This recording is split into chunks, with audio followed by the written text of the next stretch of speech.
नमस्कार, देवभूमि समाचारों में आप सभी का स्वागत है। मैं प्रियंका मलिक हाजिर उत्तराखंड की तमाम छोटी बड़ी खबरों के साथ, लेकिन सबसे पहले नजर इस वक्त की हेडलाइंस पर। देहरादून में खेल मंत्री रेखा आर्य ने किया खेल महाकुंभ का शुभारंभ। खेलों में भी बच्चों के बेहतर भविष्य की बताई संभावनाएं, कहा खिलाड़ी और खेल के प्रति सरकार गंभीर। देहरादून में कमर्शियल वाहनों की ऑटोमेटिक फिटनेस का विरोध। 29 नवंबर को टैक्सी, ऑटो रिक्शा संचालकों का चक्का जाम। अपने वाहनों को खड़ा कर विधानसभा का करेंगे घेराव। कोविड काल में काम करने वाले टैक्सी संचालकों का अब तक नहीं हुआ भुगतान। जिलाधिकारी का बयान, शासन को भेजा गया पेमेंट का प्रपोजल, जल्द ही खातों में पहुंचेगी रकम। और खटीमा में शराब के नशे में पिता बन बैठा हत्यारा। मामूली कहासुनी पर बेटी के सिर पर किया कुल्हाड़ी से वार, मौके पर मौत, आरोपी पिता गिरफ्तार। हेडलाइंस के बाद बुलेटिन में खबरें विस्तार से। खेल मंत्री रेखा आर्य ने देहरादून के पवेलियन ग्राउंड में जिला स्तरीय खेल महाकुंभ का शुभारंभ कर दिया है और खिलाड़ियों को शुभकामनाएं भी दी है। खेल महाकुंभ में स्कूली बच्चों की प्रतिभाओं को निखारने का और अधिक मौका मिलेगा। खेल मंत्री रेखा आर्य ने कहा कि खेलों में भी बच्चों के बेहतर भविष्य की संभावनाएं हैं। राज्य सरकार हर साल खेल महाकुंभ को बड़े स्तर पर आयोजित कर रही है, जिसका नतीजा ये है कि राज्य की खेल प्रतिभाओं को उचित मंच भी मिल रहा है। खेल महाकुंभ अपने आप में इस बात की परिकल्पना है कि हमारे बच्चे जो बिल्कुल न्याय पंचायत स्तर पर हैं, ऐसे बच्चों को पिक करना जिनके अंदर खेल प्रतिभा है, उनको अवसर देना और उस अवसर को प्रतियोगिता का स्वरूप देते हुए उसको ब्लॉक स्तर तक लेकर आना, फिर ब्लॉक स्तर से फिर जिले स्तर पर लेकर आना और जिले स्तर से फिर जो है राज्य स्तर पर लेकर आना।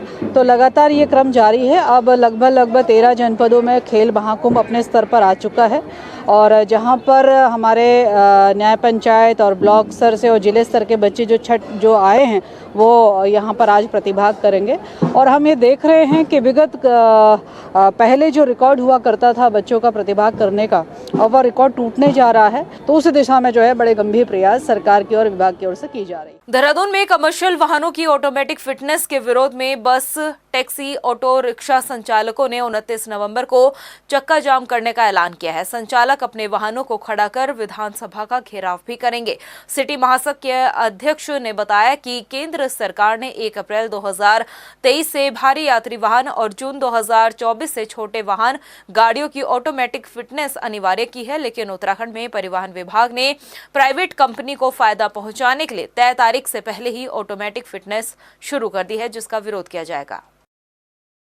देखो, उसमें ऐसा था कि आपने देखा होगा जो 1/11/2022 का जो आदेश था आरटीए का, उसको हमने तालिबानी आदेश इसलिए कहा था कि ये विक्रम ऑटो के लिए तो कहा ही था इन्होंने कि 10 साल बाद जो है ये जो है 1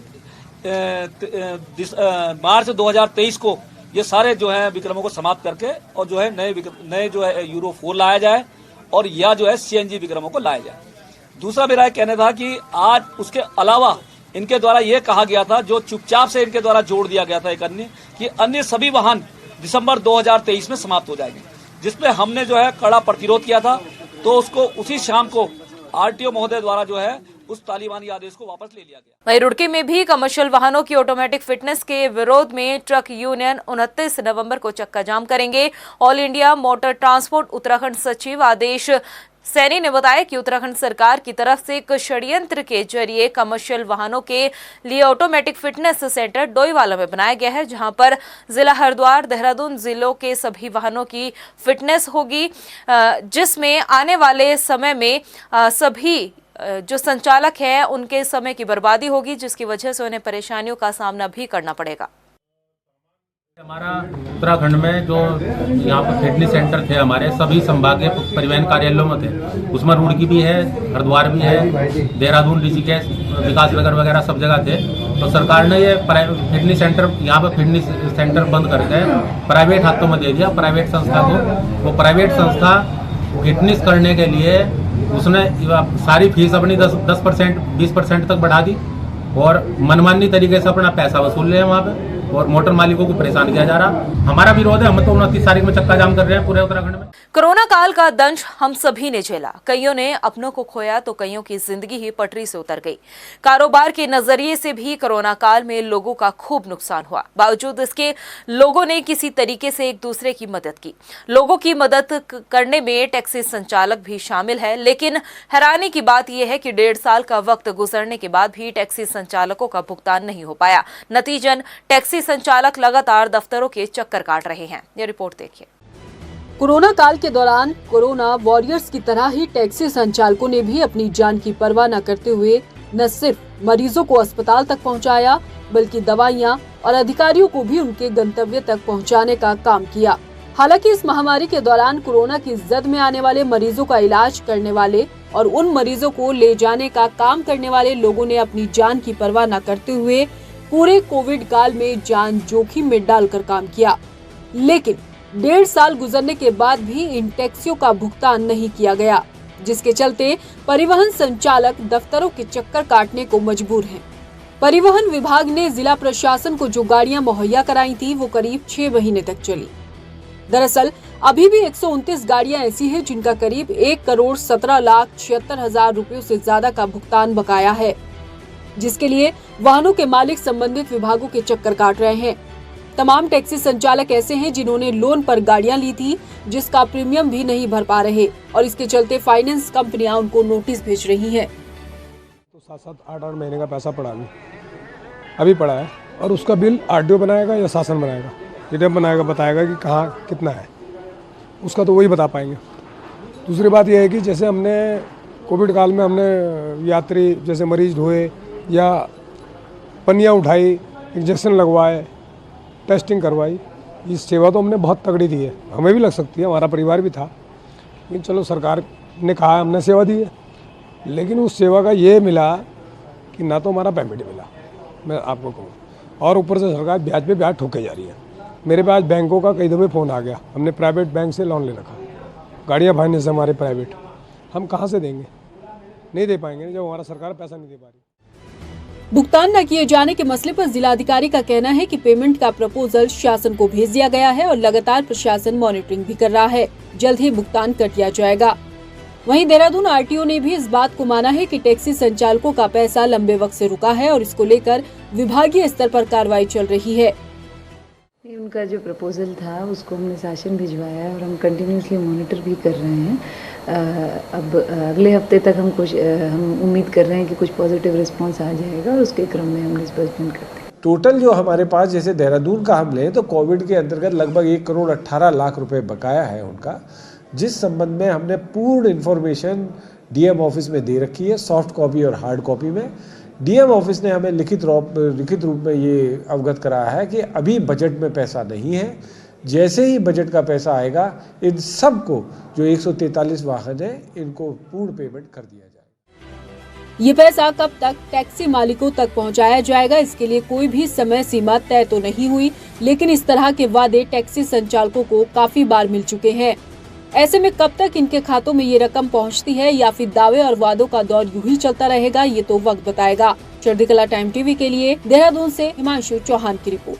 खटीमा में शराब के नशे में पिता ने अपने बेटे की हत्या कर डाली। घटना का खुलासा करते हुए पुलिस ने आरोपी पिता को गिरफ्तार कर लिया है। सीओ वीर सिंह ने बताया कि 2 दिन पहले मंझोला गांव में युवक की संदिग्ध हालत में घर से लाश मिली थी। पुलिस ने हत्या का खुलासा करते हुए आरोपी पिता को गिरफ्तार किया है। पूछताछ में बताया गया है कि शराब पीने के बाद उसका अपने बेटे से झगड़ा हुआ था, जिसमें बेटे ने उसके साथ मारपीट की थी और उसी गुस्से में उसने अपने बेटे के सर पर कुल्हाड़ी से किया, जिससे उसकी मौत हो गई।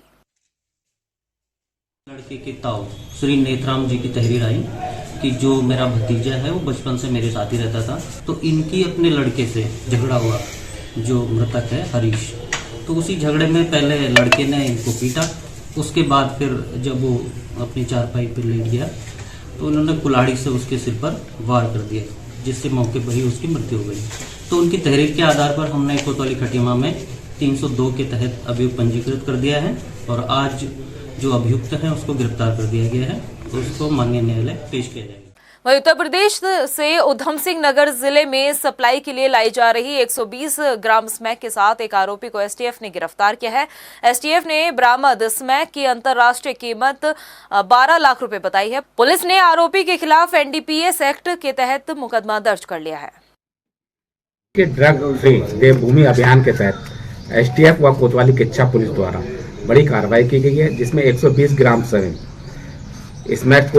स्मैक सहित एक व्यक्ति को गिरफ्तार किया गया, जो बिनावर बदायूं का रहने वाला है, जिसकी कीमत लगभग 12 लाख रुपए है। अभियुक्त का नाम बदनपाल है, जिसको इंट्राक गेट के पास से गिरफ्तार किया गया है और इसकी जो कड़ियाँ जोड़ते हुए जहाँ से वो खरीद के लाता था और जहाँ बेचता था, उन सबको कड़िया को जोड़ के एसटीएफ और स्थानीय पुलिस द्वारा उसका जल्द ही खुलासा किया जाएगा। वहीं बाराकोट और लोहाघाट ब्लॉक के इंटर पास छात्राओं ने नंदागोरा देवी कन्या धन योजना के आवेदन को पुराने प्रारूप में भरने की मांग को लेकर एसडीएम को ज्ञापन सौंपा है। छात्राओं ने कहा कि बाल विकास विभाग पुराने प्रारूप में फॉर्म जमा नहीं कर रहा है और नए प्रारूप में फॉर्म भरे जा रहे हैं। छात्राओं ने कहा कि फॉर्म की प्रक्रिया काफी मुश्किल है, जिससे छात्राओं को काफी परेशानियों का सामना भी करना पड़ रहा है।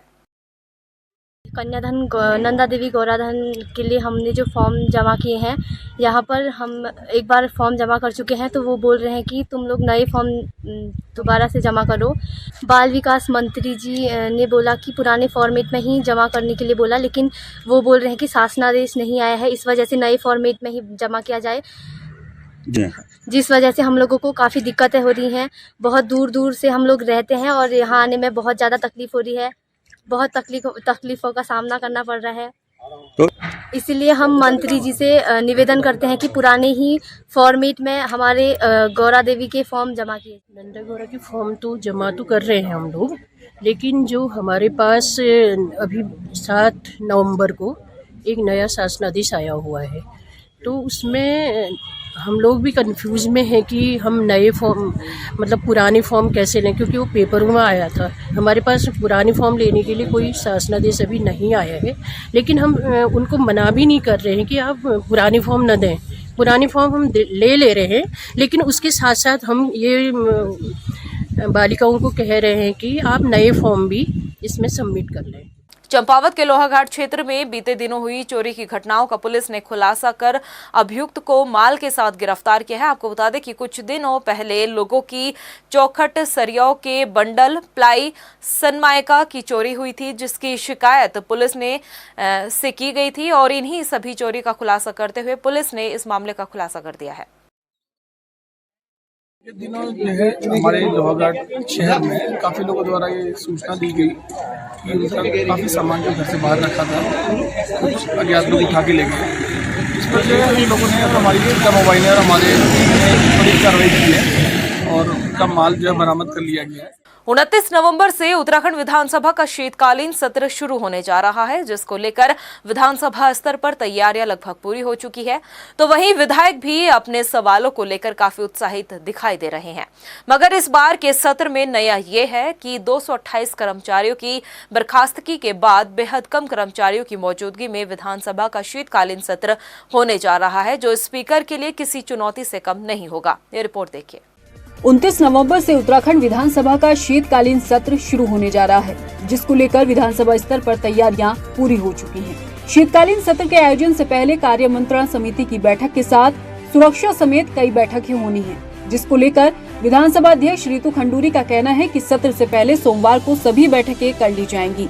विधानसभा के शीतकालीन सत्र को लेकर जहां विपक्ष भी इस बार खासी तैयारी के साथ सदन में उतरने की बात पहले ही कर चुका है, तो विधायकों की तरफ से भी अपने विधानसभा क्षेत्र के साथ प्रदेश की समस्याओं को लेकर सवाल लगाए जा रहे हैं। विधानसभा अध्यक्ष रितु खंडूरी ने इस बात को पुख्ता किया है कि अब तक 500 से ज्यादा सवाल विधायक लगा चुके हैं। ये देख रहे हैं, हम अभी बातचीत कर रहे हैं और जल्द से जल्द प्रयास है कि इनको जल्द से जल्द हम करें। देखिए, विधानसभा का सचिवालय जो है वो मुस्तैदी से तैयारी कर रहा है और पूरी तरह से हम लोग तैयार हैं और आश्वस्त हैं कि एक अच्छा सत्र हमारा यहाँ देहरादून में चलेगा। सवाल आ गए हैं, 500 से ऊपर हमारे पास सवाल आ गए हैं और मुझे पूरा विश्वास है कि अच्छी तरीके से हम अपना सत्र इस बार चलाएंगे। इस बार का विधानसभा सत्र जहां कई मायनों में खास होने जा रहा है, तो वहीं कम कर्मचारियों की मौजूदगी में काफी समय बाद सत्र का आयोजन भी देखने को मिलेगा, क्योंकि जिस तरीके से विधानसभा क्षेत्रों के आयोजन को लेकर बैकडोर से बड़े स्तर पर भर्तियां विधानसभा में की गई थी, उनमें से 228 कर्मचारियों को विधानसभा अध्यक्ष ने बाहर का रास्ता दिखाया है। इसलिए कम कर्मचारियों की मौजूदगी में सत्र कराना भी एक चुनौती होगा। हालांकि विधानसभा अध्यक्ष का कहना है कि उनके पास जितने भी कर्मचारी हैं, वो सत्र को सही तरह से आयोजित कराने में सक्षम हैं। जी चला पाएंगे मुझे लगता है, क्योंकि उसमें से कुछ काफ़ी एक्सपीरियंस्ड लोग हैं जो इस वक्त विधानसभा में हैं, सचिवालय में है। मेरी उनके साथ बैठक हो चुकी है और सब ने कहा है कि हम लोग एक्सपीरियंस्ड हैं, हम लोग पहले चला चुके हैं। इसलिए मुझे लगता है कि छोटी सी विधानसभा के जितने कर्मचारी हैं, हम लोग सब मिलके एक साथ मिलके एक अच्छा सत्र चलाएं। उत्तराखंड विधानसभा के शीतकालीन सत्र पर पूरे प्रदेश की नजरें लगी हुई है, क्योंकि इस बार का विधानसभा सत्र जनहित से जुड़े मुद्दों के साथ कानून व्यवस्थाओं को लेकर है और विपक्ष ने सरकार को सदन में घेरने की रणनीति भी तैयार कर ली है, तो पक्ष भी विपक्ष के सवालों के जवाब के लिए तैयार नजर आ रहा है। लिहाजा ये कहना गलत नहीं होगा कि इस बार का विधानसभा का शीतकालीन सत्र भी हंगामेदार रहने के पूरे आसार बन रहे हैं। चढ़ती कला टाइम टीवी के लिए देहरादून से मनीष टंगवाल की रिपोर्ट। उत्तराखंड के विकास और मजबूती के मकसद से प्रदेश में पूर्व विधायक संगठन का गठन तो हो गया है, लेकिन गाहे बगाहे इसको लेकर अब राजनीति भी शुरू हो गई है। बीजेपी और कांग्रेस के पूर्व विधायकों की हो रही उपेक्षा के चलते राजनीतिक तौर पर न सिर्फ इसे अपने संगठन बल्कि सरकार पर एक तरीके से दबाव के तौर पर भी देखा जा रहा है। अब पूर्व विधायक संगठन साल के आखिरी दिसंबर महीने में एक बड़ा सेमिनार भी करेंगे, जिससे सियासी गलियारों में सवाल प्रदेश में किसी तीसरे मोर्चे को लेकर भी उठ रहे हैं। ये रिपोर्ट देखिए। क्या प्रदेश की राजनीति में तीसरा मोर्चा बनने जा रहा है, या फिर सरकार के साथ अपने अपने संगठन यानी बीजेपी कांग्रेस पर कोई दबाव बनाया जा रहा है? इन्हीं तमाम सवालों के इर्द गिर्द उत्तराखंड की राजनीति इन दिनों घूम रही है। हाल ही में उत्तराखंड में पूर्व विधायकों के संगठन के गठन के बाद से सूबाई सियासत में इन सवालों को लेकर गहमा गहमी का माहौल है। दोनों पार्टियों के करीब 30 से 35 विधायकों ने न सिर्फ संगठन बनाया है, बल्कि एक बैठक भी की है। बड़ी बात यह है कि इस संगठन में बीजेपी के पूर्व कैबिनेट मंत्री लाखीराम जोशी को बतौर संगठन का अध्यक्ष नियुक्त किया है, तो कांग्रेस के पूर्व विधायक भीमलाल आर्य को सचिव नियुक्त किया है। हालांकि संगठन का दावा है कि ये संगठन राजनीतिक संगठन नहीं, बल्कि सरकार को अपने अनुभव के आधार पर सलाह देने वाला संगठन होगा, ताकि प्रदेश में न सिर्फ विकास हो बल्कि आर्थिक तौर पर भी इसे मजबूत बनाया जा सके। पूर्व विधायक संगठन के अध्यक्ष लाखीराम जोशी का कहना है कि उनके संगठन के सभी पूर्व विधायक दलगत राजनीति से उठकर प्रदेश का विकास चाहते हैं।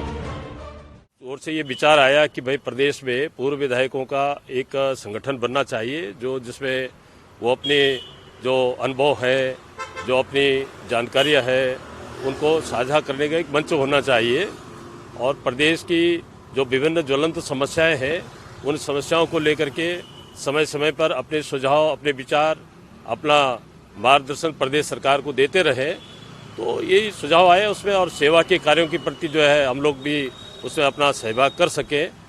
तो ये इस विचार को लेकर के हमने ये पूर्व विधायकों के एक संगठन, उत्तराखंड पूर्व विधायक संगठन बनाया है।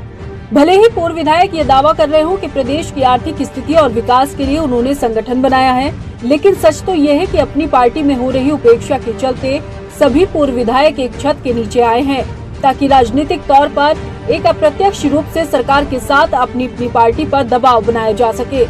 बड़ी बात यह है कि इस संगठन में कई ऐसे पूर्व विधायक हैं जिनके पास भाजपा और कांग्रेस में प्रदेश स्तर के पद भी हैं। पूर्व विधायकों का कहना है कि प्रदेश में जो हालात हैं वो ठीक नहीं है। पूरे प्रदेश के पूर्व विधायकों का एक सम्मेलन बुलाने जा रहे हैं, और जो हमारी प्रदेश की समस्याएं हैं, चाहे वो पलायन हो, चाहे रोजगार हो, चाहे अन्य कोई भी समस्या हो, उस संगठन के माध्यम से हम सरकार को और सुझाव देने का काम करेंगे।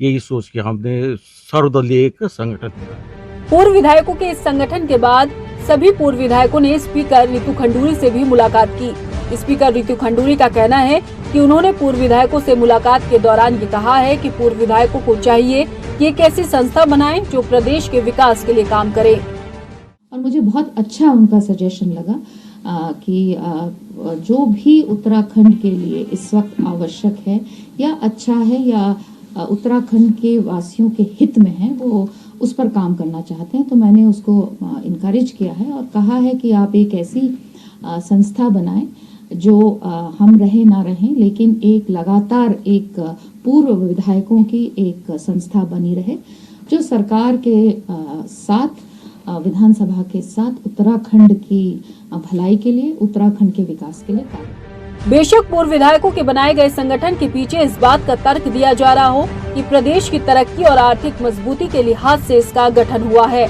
लेकिन जिस तरीके से भ्रष्टाचार और प्रदेश में चल रहे मुद्दों पर पूर्व विधायकों की राय है, उससे गाहे बगाहे सियासी गलियारों में तीसरे मोर्चे की तैयारी को लेकर सवाल पनप रहे हैं। चंडीगढ़ टाइम टीवी के लिए देहरादून से मनीष डगवाल की रिपोर्ट। उत्तराखंड को बने 22 साल हो चुके हैं। इन 22 सालों में एक ऐसी पहेली है जो अभी तक सुलझ नहीं पाई है, और वो पहेली ये है कि उत्तराखंड में 22 सालों में 4700 से ज्यादा अज्ञात शव मिले हैं, जिनकी आज तक पुलिस भी शिनाख्त नहीं कर पाई। प्रदेश में मिलने वाले अज्ञात शव कहीं न कहीं उत्तराखंड पुलिस के लिए बड़ी चुनौती बने हुए हैं। क्या है राज इन अज्ञात शवों का, आइए हम इस रिपोर्ट में दिखाते हैं।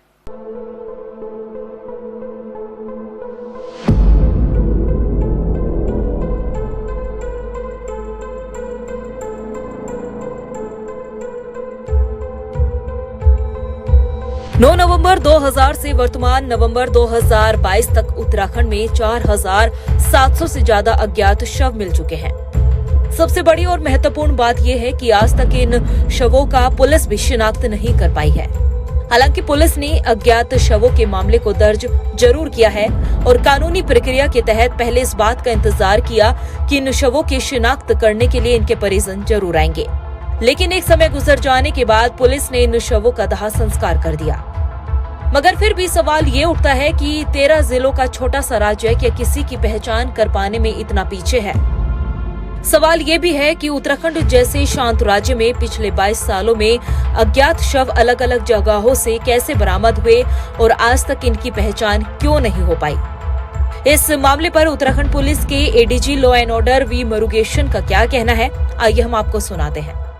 इसके हमारा पूरा एसओपी है, प्रोटोकॉल्स है। जब कोई भी मिसिंग होता है पर्सन्स का, हमारे एक प्रोटोकॉल के हिसाब से उस पर पूरा हमारा वो कर लेते हैं, इन्वेस्टिगेशन शुरू हो जाती है। हफ्ते मतलब 3 दिन तक गुमशुदगी में रखते हैं, उसके बाद फिर उसको 365 आईपीसी में बदल के इन्वेस्टिगेशन शुरू हो जाती है। तो हम प्रोटोकॉल के तहत काम करते हैं। हम बीच बीच में इस पर हमने कैंपेन की तरह भी आइडेंटिफाई करने का कैंपेन भी चलाते हैं।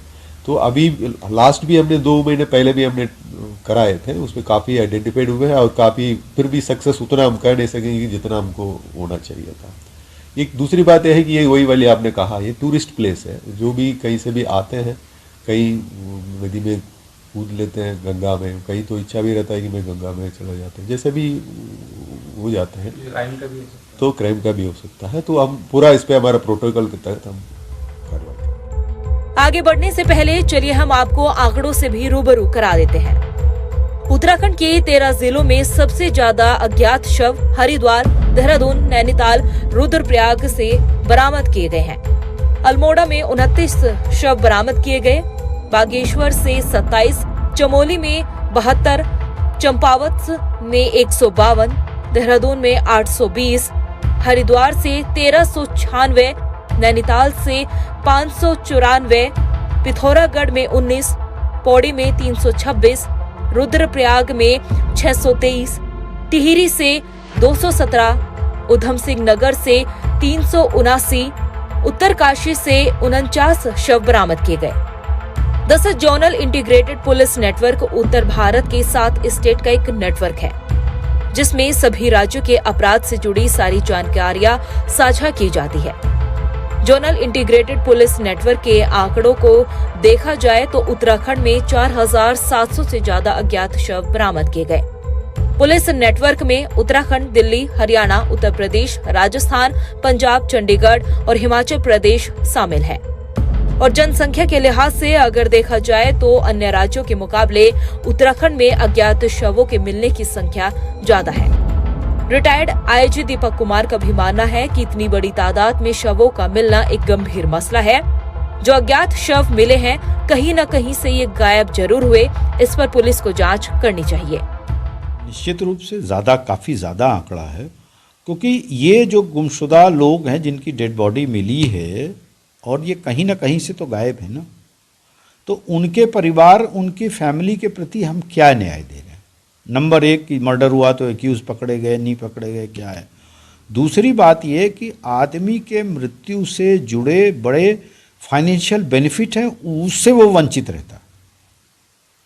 क्योंकि एविडेंस एक्ट में ये प्रोविज़न है कि कोई आदमी गायब है तो कब तक गायब रहेगा, कितने साल गायब रहेगा, तब उसको डेड माना जाएगा, कानून प्रिज्यूम करेगी।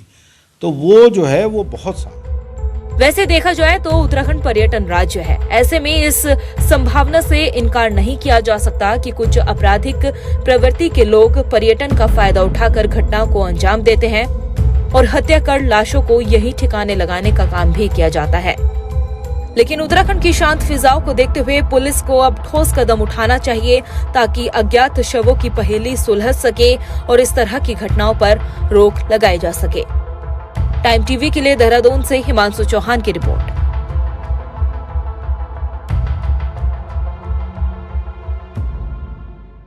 फिलहाल प्रदेश की खबरों में इतना ही। फिर हाजिर होंगे खास खबरों के साथ, लेकिन जाने से पहले एक नजर हेडलाइंस पर। देहरादून में खेल मंत्री रेखा आर्य ने किया खेल महाकुंभ का शुभारंभ। खेलों में भी बच्चों के बेहतर भविष्य की बताई संभावनाएं, कहा खिलाड़ी और खेल के प्रति सरकार गंभीर।